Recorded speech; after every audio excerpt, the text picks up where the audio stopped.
नमस्कार विद्यार्थी मित्रांनो, ऑनलाईन वर्गात सर्वांचे स्वागत। सध्या तुमची शाळा बंद आहे, परंतु शिक्षण चालू आहे।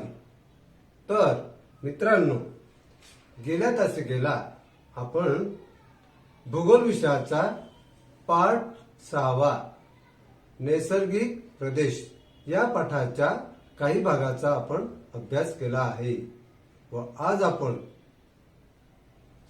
पाठ 6 नैसर्गिक प्रदेश या पाठाच्या राहिलेल्या भागाचा अभ्यास करणार आहोत। विद्यार्थी मित्रांनो, मागील तक्त्यामध्ये दिलेले नैसर्गिक प्रदेश हे विषुववृत्तापासून ध्रुवांपर्यंत विशिष्ट अक्षवृत्तीय भागात आढळतात। आपण मागच्या तक्त्यामध्ये याचा अभ्यास केलेला आहे। नैसर्गिक प्रदेश उदाहरणार्थ टुंड्रा प्रदेश, तैगा प्रदेश, कवताळ प्रदेश, उष्णवरवंटी प्रदेश, विषुववृत्तीय प्रदेश वगैरे। तर या ठिकाणी हे जे प्रदेश आहे हे विषुववृत्तापासून ध्रुवांपर्यंत विशिष्ट अक्षवृत्तीय भागात आढळतात। उष्ण तापमान व पाण्याची उपलब्धता यांवरून या नैसर्गिक प्रदेशांचे स्थान म्हणजे ठिकाण व विस्तार म्हणजे आकार हे निश्चित होते। या प्रदेशांशिवाय स्थानिक परिस्थितींमुळे काही प्रदेश वेगळे दिसून येतात। तिथल्या स्थानिक परिस्थितीनुसार काही प्रदेश हे वेगवेगळे दिसून येतात। यात प्रामुख्याने मोसमी, भूमध्य व पश्चिम युरोपीय हवामानाच्या प्रदेशांचा समावेश होतो।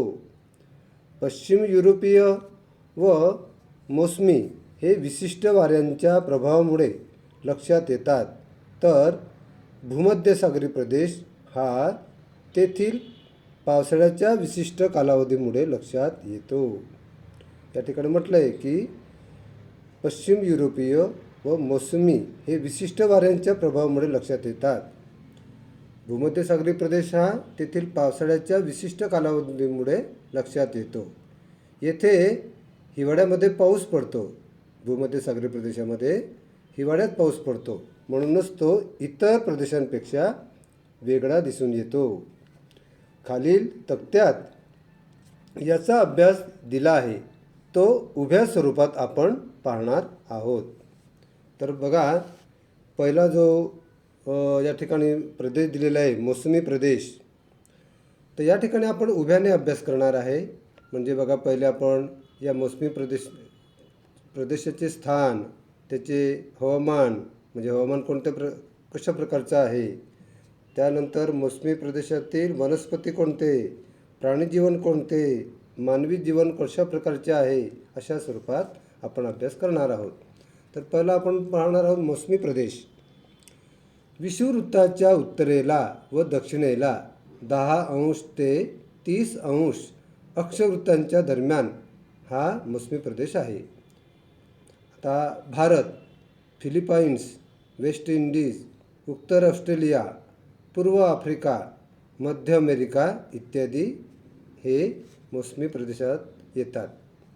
आता या मोसमी प्रदेशाचे हवामान आपण बघूया। उन्हाळ्यातील तापमान 27 अंश सेल्सिअस ते 32 अंश सेल्सिअस एवढे असते।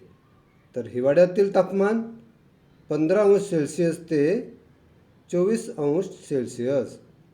पाऊस 250 ते 2500 मिलीमीटर एवढा होतो। नैऋत्य मान्सून वाऱ्यांपासून ठराविक ऋतूत पाऊस पडतो आणि पावसाचे वितरण असमान व अनिश्चित असते। या ठिकाणी पावसाचे प्रमाण हे कमी जास्त असते व अनिश्चित असते। आता आपण बघणार आहोत मोसमी प्रदेशातील वनस्पती, नैसर्गिक वनस्पती। पानझडी व निमसदाहरित वने। आता पानझडी म्हणजे जे पानं घडतात विशिष्ट वेळेस, व निमसदाहरी म्हणजे नेहमी हिरवी राहणारी वने, झाडे। पावसाच्या वितरणानुसार वनस्पती प्रकार, उदाहरणार्थ वड, पिंपळ, साग, शिसव, चंदन, खैर, सिंकोना, बांबू, बाभूळ, काटेरी झाडे आणि झुडपे व गवत. आता आपण पाहूया प्राणी जीवन. वाघ, सिंह, बिबट्या, हत्ती, लांडगे, रानडुकरे, माकडे, साप, मोर, कोकीळ इत्यादी वन्य प्राणी. वन्य प्राणी म्हणजे जंगली प्राणी व पक्षी. आता गाई, म्हशी, शेळ्या, घोडे हे पाळीव प्राणी या मोसमी प्रदेशामध्ये आढळतात. आता पुढचं पाहू आपण मोसमी प्रदेशातील मानवी जीवन. लहान लहान असंख्य खेडे आहेत. अन्न व पोशाखात बरीच विविधता आढळते. बघा, लहान लहान मोठ्या प्रमाणात खेडेगावं आहेत. अन्न आणि पोशाखामध्ये काय आढळते तर वेगळेपणा. लोकसंख्या प्रामुख्याने प्राथमिक व्यवसायात आढळते. लोकसंख्या प्रामुख्याने प्राथमिक व्यवसाय करणारे आढळते. आता या ठिकाणी प्राथमिक व्यवसाय म्हटला तर मासेमारी करणारे, पशुपालन करणारे, लाकूड तोड करणारे, शेती, खाणकाम अशा प्रकारचे व्यवसाय करणारे आढळतात. शेती हा या ठिकाणी प्रमुख व्यवसाय मानला जातो किंवा केला जातो. आता आपण बघणार आहोत दुसरा जो प्रदेश आहे भूमध्य सागरी प्रदेश. 30° ते 40° अक्षवृत्तांच्या दरम्यान दोन्ही गोलार्धात खंडांच्या पश्चिम भागात हा भूमध्य सागरी प्रदेश आढळतो. तर बघा या ठिकाणी दिलेले आहे 30° ते 40° अक्षवृत्तांच्या दरम्यान दोन्ही गोलार्धात. आता दोन्ही गोलार्ध म्हणजे कोणते तर उत्तर गोलार्ध आणि दक्षिण गोलार्ध. तर या गोलार्धात खंडांच्या पश्चिम भागात. आता खंडांच्या पश्चिम भागात म्हटलं तर आपण मागच्या व्हिडिओमध्ये पाहिलेलं आहे बघा, जे खंड आहेत एकूण 7 खंड, त्या 7 खंडांच्या पश्चिम भागामध्ये हा भूमध्य सागरी प्रदेश आढळतो. तसेच Portugal, Spain, Algeria, Turkey, California, मध्य चिली, नैऋत्य व आग्नेय ऑस्ट्रेलिया इत्यादी ठिकाण हे भूमध्य सागरी प्रदेशामध्ये येतात. तर पुढे पाहूया भूमध्य सागरी प्रदेशातील हवामान. कोरडे उन्हाळे व हिवाळी पाऊस. म्हणजे उन्हाळ्यामध्ये काहीच पाऊस पडत नाही व हिवाळीमध्ये म्हणजे हिवाळ्यात पाऊस पडतो. उन्हाळ्यात 21° ते 27° सेल्सिअस एवढे तापमान असते. हिवाळ्यात ते 10° ते 14° सेल्सिअस एवढे तापमान या भूमध्य सागरी प्रदेशामध्ये असते. पावसाची सरासरी. आता पाऊस किती पडतो या ठिकाणी तर 500 ते 1000 मिलीमीटर एवढा आणि पाऊस हिवाळ्यात पडतो. आता पुढे पाहूया भूमध्य सागरी प्रदेशातील नैसर्गिक वनस्पती. पाने जाड, लहान व मेणचट असतात. या ठिकाणी जी वनस्पती आहेत त्यांना पाने जाड असतात म्हणजे मोठ्या आकाराचे. त्याचबरोबर लहान व मेणचट असे, मेणचट म्हणजे चिकट असे हे पानं असलेली वनस्पती आढळतात. झाडांची साल फार जाड असते. उदाहरणार्थ ऑलिव्ह, ओक, चेस्टनट इत्यादी. कमी पावसाच्या भागात गवत. ज्या ठिकाणी कमी पाऊस पडतो तिथे गवत आढळते फक्त. पर्वतीय भागात सूचीपर्णी वनस्पती आढळतात. जो पर्वतीय भाग आहे त्या ठिकाणी मात्र सूचीपर्णी असे उंच उंच झाडं किंवा वनस्पती आढळतात. पुढे पाहूया भूमध्य सागरी प्रदेशातील प्राणी जीवन. पशुपालनामुळे पाळीव प्राणी जास्त आहेत. पशुपालनामुळे काय तर पाळीव प्राणी जास्त प्रमाणात आहेत. उदाहरणार्थ शेळ्या, मेंढ्या, गाई, खेसरे, घोडे इत्यादी. आता पाहूया मानवी जीवन. ग्रीक व रोमन संस्कृतीचा विकास या भूमध्य सागरी प्रदेशामध्ये झालेला आहे. शेती हा मूळ व्यवसाय मानला जातो. फळे व फुलांची शेती जास्त आहे. फळे आणि फुलांची शेती या भूमध्य सागरी प्रदेशामध्ये जास्त केली जाते. गव्हाचे पदार्थ हे मुख्य अन्न. गव्हाचे पदार्थ हे त्यांचे काय आहे तर मुख्य अन्न. आणि रंगीबेरंगी कपडे ते वापरत असत. तिसरा आहे पश्चिम युरोपीय प्रदेश. खंडांच्या पश्चिम भागात 45° ते 65° उत्तर व दक्षिण अक्षवृत्तांच्या दरम्यान हा पश्चिम युरोपीय प्रदेश आढळतो.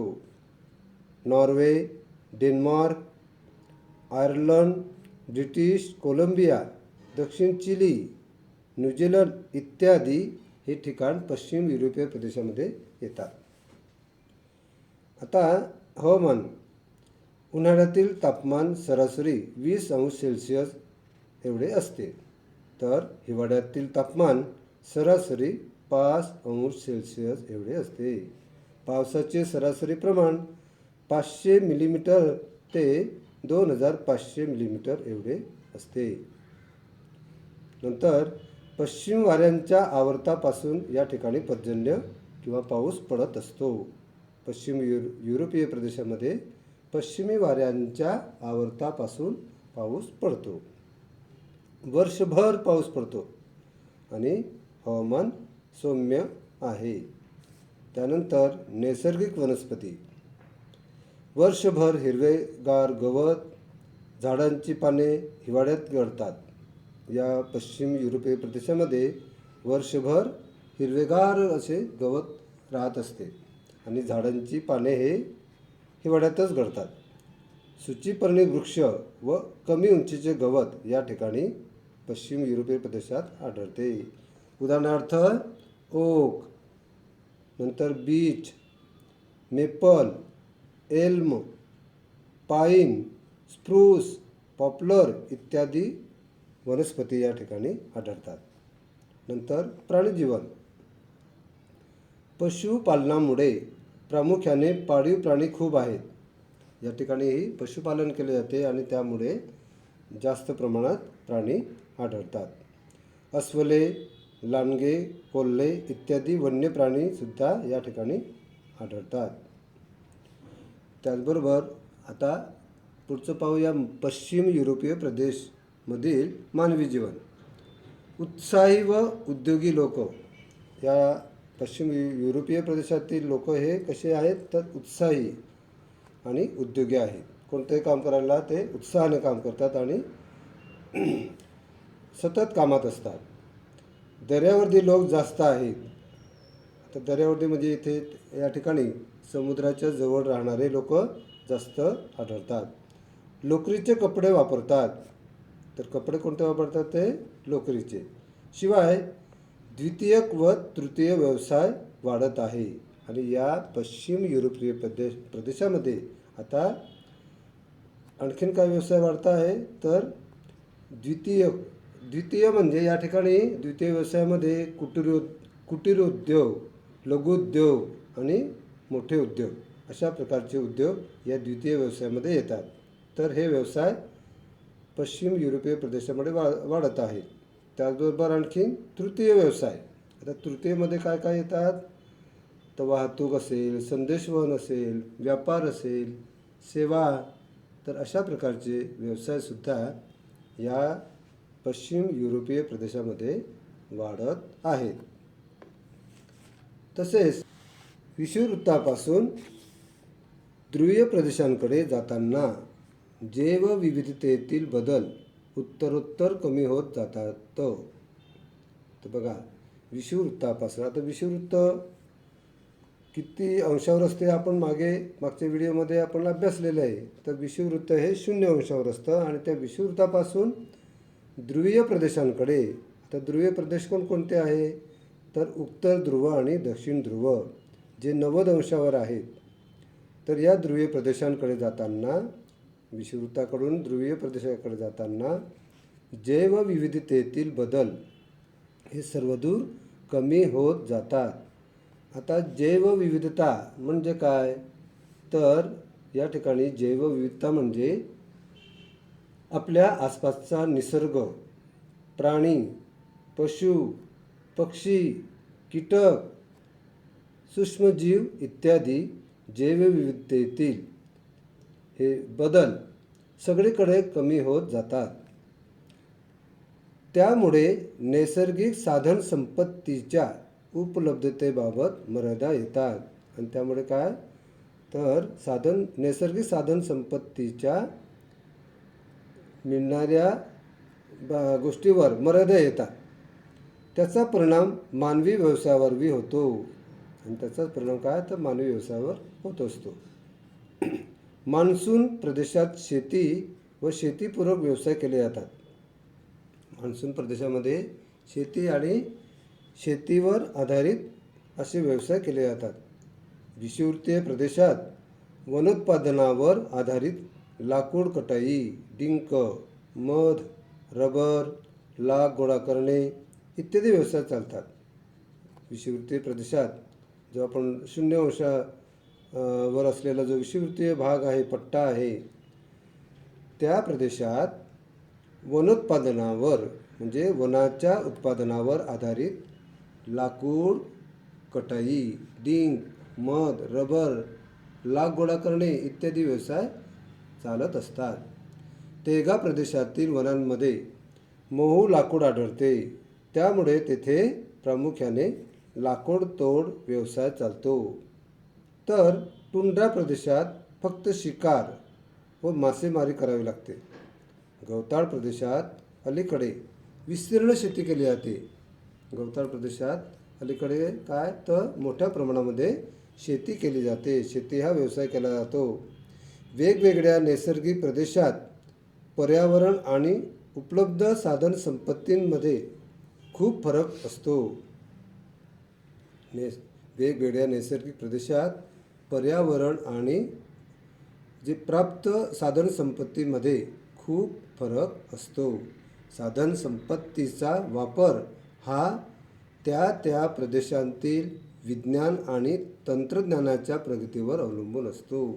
तर मित्रांनो, साधन संपत्तीचा वापर हा त्या प्रदेशातील विज्ञान आणि तंत्रज्ञानाच्या प्रगतीवर, विकासावर अवलंबून असतो. त्याचप्रमाणे त्या प्रदेशाचा इतिहास व सांस्कृतिक जडणघडण, त्या प्रदेशाचा इतिहास व सांस्कृतिक विकास यांचाही लोकजीवनावर प्रभाव पडत असतो. तर अशा प्रकारे या ठिकाणी आपला 6वा पाठ नैसर्गिक प्रदेश हा या ठिकाणी संपलेला आहे. आणि आता आपण या पाठाचं वाचन करायचं आहे आणि पाठाखाली दिलेला स्वाध्याय सगळ्या विद्यार्थ्यांनी सोडवायचा आहे आणि आपल्या ग्रुपवर टाकायचा आहे. धन्यवाद.